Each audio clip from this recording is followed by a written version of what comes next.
Sham Kagur here.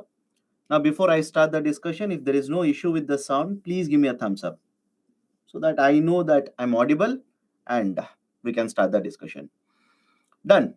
Let's start then. Let's start. So, welcome to the first class for Indian economy, right?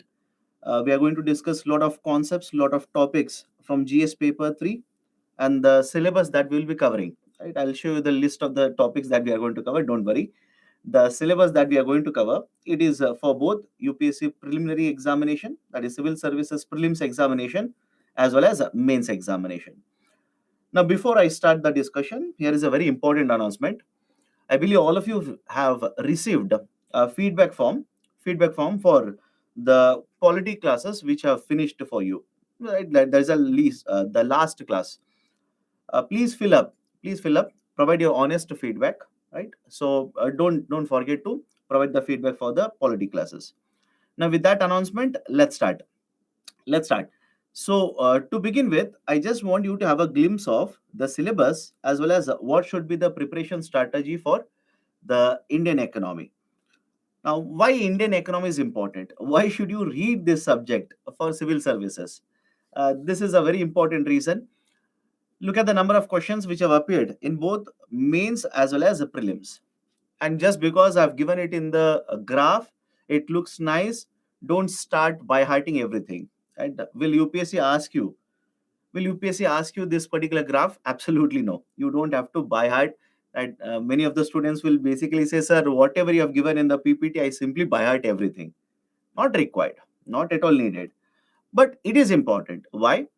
On an average, around 15 questions will appear in the civil services preliminary examination from Indian economy. Around 15 questions. And around 5 to 6 questions will appear in the mains examination, right? Some of them will be for 10 marks, some of them will be for 15 marks, right? I hope you know this now. By now, it should be very clear to you. In UPSC mains examination, let's say GS paper 3, 20 questions. First 10 questions will be 150 words, right? That is a word limit into 10 marker.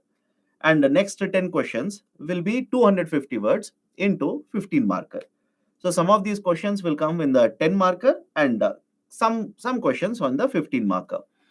Right, so this is the reason why we generally give a very high weightage importance to the subject of Indian economy.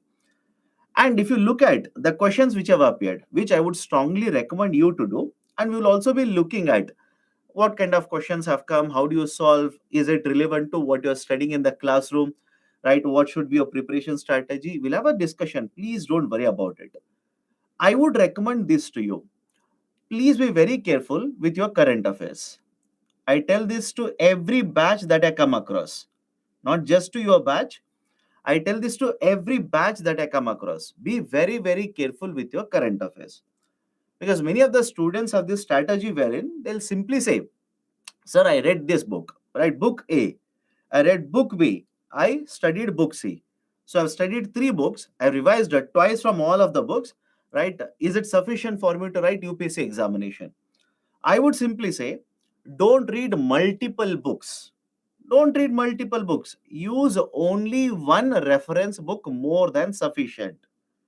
Listen to me very carefully. I'm making your UPSC preparation easier, especially for those students who are generally afraid of Indian economy.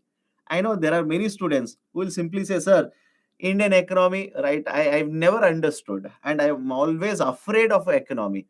Don't be, right? Argument is simple. You can take up any chapter, read 10 books on this chapter. Concept will be same. Might be that explanation will vary from one